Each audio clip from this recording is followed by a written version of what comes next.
नमस्कार दोस्तों, हमारे चैनल के अंदर आपका स्वागत है। दोस्तों, कुछ चीज़ें ऐसी होती हैं जो लक्ष्मी को बहुत ज़्यादा पसंद होती है और जिस घर के अंदर इस प्रकार की चीज़ें होती है वहाँ पर अपने आप ही माता लक्ष्मी का प्रवेश माना जाता है और वहाँ पर देवी लक्ष्मी हमेशा के लिए निवास करने के लिए आ जाती है।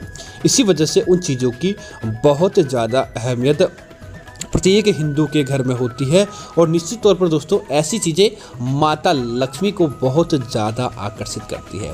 दोस्तों, आज हम आपको उन्हीं चीज़ों के बारे में बताने वाले हैं कि अगर आपके घर के अंदर यह चीज़ें हैं तो निश्चित तौर पर माता लक्ष्मी और देवी देवता आपके घर के अंदर प्रवेश करते हैं। आगे बढ़ने से पहले आपसे निवेदन है, वीडियो को पूरा और अंत तक देखें और साथ ही साथ हमारे चैनल को सब्सक्राइब करते हुए कमेंट के अंदर जय महालक्ष्मी जरूर लिखें।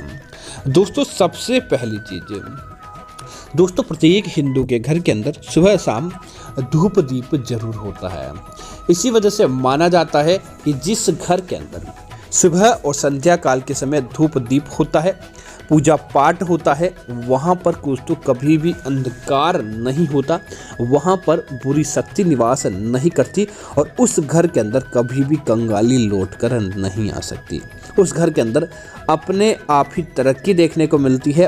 उस घर के अंदर माता लक्ष्मी स्वयं प्रवेश करते हैं। इसी वजह से पहला काम तो यही करें कि घर के अंदर धूप दीप जरूर करें ताकि देवी देवता आपसे प्रसन्न रहे और बुरी शक्तियां कभी भी आपके घर परिवार को प्रभावित नहीं कर पाएं।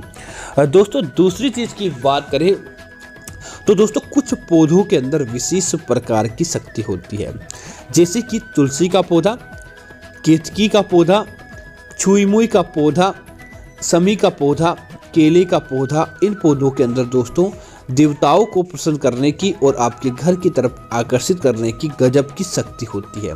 तो दोस्तों, यह पेड़ पौधे आपको प्रत्येक हिंदू को अपने घर के अंदर जहां भी जगह मिले आपको लगाने चाहिए, जिससे आपके घर के अंदर खुशियों की बारिश रहे और धन की बरकत आपके घर के अंदर देखने को मिले। क्योंकि दोस्तों यह पौधे एक दूसरे के पूरक होते हैं। चाहे किसी प्रकार की कोई बीमारी हो, चाहे किसी प्रकार की कोई नकारात्मकता हो, यह पौधे आपको किसी प्रकार का नुकसान नहीं पहुंचाते हैं, बल्कि आपके जीवन के अंदर फायदा ही फायदा करवाते हैं। इसी वजह से इस बात का आपको जरूर ध्यान रखना चाहिए। इसी तरह दोस्तों, अगर आपके घर के अंदर हमेशा कोई ना कोई कष्ट बना रहता है, कोई ना कोई कलह आपके घर के अंदर बनी रहती है, या फिर दोस्तों आपको दुर्घटना का भय सताता है, आप लाख गुना प्रयत्न करते हैं उसके बाद भी आपको बुरे स्वप्न आना या फिर ऐसी नकारात्मक चीज़ें हैं जो आपके आसपास घटित होती रहती है और आप चाहते हैं कि उन सारी चीज़ों से आपको छुटकारा प्राप्त हो जाए, तो दोस्तों आपको अपने घर के अंदर पंचमुखी बालाजी और हनुमान जी की तस्वीर जरूर अपने घर के पूजा घर के अंदर रखनी चाहिए, जिससे आपको इस प्रकार की दुर्घटना का भय, किसी प्रकार का आकस्मिक दुर्घटना, किसी प्रकार की मृत्यु का भय और रात को बुरे स्वप्न आना, ऐसी चीज़ें बंद हो जाती है।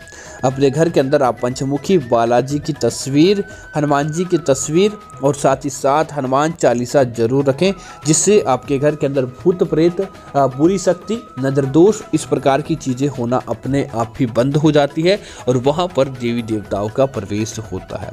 इसी तरह दोस्तों प्रत्येक घर की निशानी, प्रत्येक घर की रसोई मानी जाती है। रसोई घर के अंदर अच्छी चीज़ें होती है तो वहाँ पर दोस्तों कभी भी बुरी शक्ति प्रवेश नहीं करती। इसी के साथ ही दोस्तों घर की रसोई को घर की समृद्धि के साथ जोड़कर देखा जाता है, तो इस बात का ध्यान रखिए अपनी घर की रसोई में कुछ चीज़ें कभी भी समाप्त नहीं होने दें।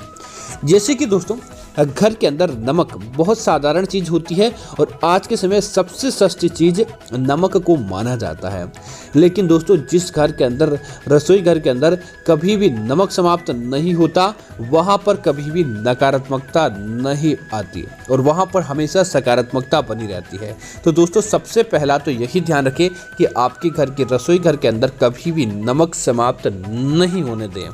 इसी तरह दोस्तों जिस घर के अंदर रोटी बनाने का सामान अर्थात कि आटा होता है, वह घर संपन्न माना जाता है। तो इस बात का जरूर ध्यान रखें कि अपने घर की रसोई घर के अंदर अब भूल कर भी आटा समाप्त नहीं होने दें। अगर आपकी घर की रसोई घर के अंदर आटा समाप्त हो गया तो समझ जाइए कि लक्ष्मी जी आपसे नाराज हो गई, और जब आटा समाप्त हो जाता है तो इसे घर की कंगाली का सूचक माना जाता है। इसी वजह से इस बात का ध्यान रखें, अपने घर की रसोई घर के अंदर भूल कर भी आप आटा समाप्त नहीं होने दें।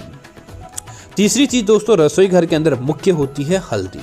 दोस्तों हल्दी को देखा जाए तो यह आपके खाने के अंदर रंग का काम करती है, लेकिन ज्योतिष शास्त्र के अंदर देखा जाए तो इसका विशेष महत्व माना जाता है। जब हल्दी होती है तब आपके घर के अंदर मांगलिक कार्य संपूर्ण गति से पूरे होते हैं। जब आपके घर की रसोई घर के अंदर हल्दी होती है, माता अन्नपूर्णा देवी आपसे भूल कर भी नाराज नहीं होती। जिस घर की रसोई घर के अंदर हल्दी होती है वहाँ पर सकारात्मकता आती है और वहाँ पर अच्छी चीज़ें देखने को मिलती है। वहाँ पर बुरी शक्ति और नकारात्मकता पास भी नहीं फटकती है। इसी वजह से रसोई घर के अंदर हल्दी का भी विशेष महत्व माना जाता है। इसी तरह दोस्तों आपको इस बात का भी ध्यान रखना चाहिए, घर के अंदर कुछ चीज़ें जैसे कि आपको अपने घर के अंदर लक्ष्मी निवारण यंत्र, श्री महालक्ष्मी यंत्र या वास्तु धन दोष निवारण यंत्र, इस प्रकार की चीज़ें या महालक्ष्मी यंत्र, ऐसी चीज़ें आपको अपने घर के अंदर लाकर अपने घर के पूजा घर के अंदर जरूर रखनी चाहिए, जिससे आपके घर के अंदर जब यह यंत्र होते हैं तब आपको कभी भी बुरी शक्ति या नजर दोष प्रभावित नहीं कर पाती। इसी तरह दोस्तों अगर आपके घर के अंदर बुरी स्वप्न आते हैं या बुरी चीज़ें होती हैं, आप चाहते हैं कि आपके घर के अंदर अच्छी चीज़ें देखने को मिले, आपके दुकान के अंदर बरकत हो और ग्राहकों की संख्या बढ़े, तब आप क्या करें, एक काली पोटली लें और एक काली पोटली के अंदर दोस्तों फिटकरी लें और फिटकरी के 5 टुकड़े कर लें और 5 इलायची के दानों के साथ उस काली पोटली के अंदर आप वह फिटकरी और इलायची के दाने बांध लें। उसके बाद परिवार के सारे सदस्यों के माथे से उतार लें और उतारते समय मंत्र जाप करें, ओम क्षेमकारिणी दुख निवारणी माँ लक्ष्मी सर्वभूतेषु नमः। इस मंत्र का जाप करें और इस मंत्र का जाप करते हुए आपकी जो भी मनोवांछित इच्छा और मनोकामना है माता लक्ष्मी जी से बोलकर आपको अपने घर के मुख्य द्वार पर और आपको अपने दुकान के अंदर घुसते ही लटका देनी चाहिए। दोस्तों आप देखेंगे कैसी भी धन की समस्याएं हो, धन आपकी कुंडली के अंदर नहीं टिकता हो या फिर किसी न किसी प्रकार का कोई भी दोष होता है, आपको प्रभावित नहीं कर पाता है। आपकी कुंडली के अंदर अपने आप ही बरकत देखने को मिल जाती है और देवी देवताओं की विशेष कृपा आपके घर परिवार के अंदर देखने को मिल जाती है। इतना प्रभावशाली यह उपाय माना जाता है। इसी तरह दोस्तों घर के अंदर कभी भी जल समाप्त नहीं होना चाहिए। दोस्तों प्राचीन घरों के अंदर जल को हमेशा से ही संपन्नता का प्रतीक माना जाता था। जिस घर के अंदर पानी समाप्त हो जाता है उस घर का जीवन समाप्त हो जाता है। तब आप एक काम जरूर करें कि अपने घर के अंदर कभी भी पानी भरने का स्थान, पीने के मटके हो चाहे कलश हो, आप कुछ भी रखते हो, वहाँ पर कभी भी कमी नहीं आनी चाहिए। जल की अन्न की, यह 2 चीज़ें जिस घर के अंदर होती है वहाँ पर अपने आप ही देवी देवता प्रवेश करते हैं और वहाँ पर अच्छी चीज़ें देखने को मिल जाती है और वहाँ पर किसी प्रकार की कोई कमी का सामना आपको नहीं करना पड़ता है। उम्मीद है कि जानकारी आपको अच्छी लगी होगी। ऐसी अन्य जानकारियों के लिए आप हमारे चैनल को सब्सक्राइब करके लाइक और शेयर करना न भूलें। धन्यवाद मित्रों। जय श्री राम मित्रों।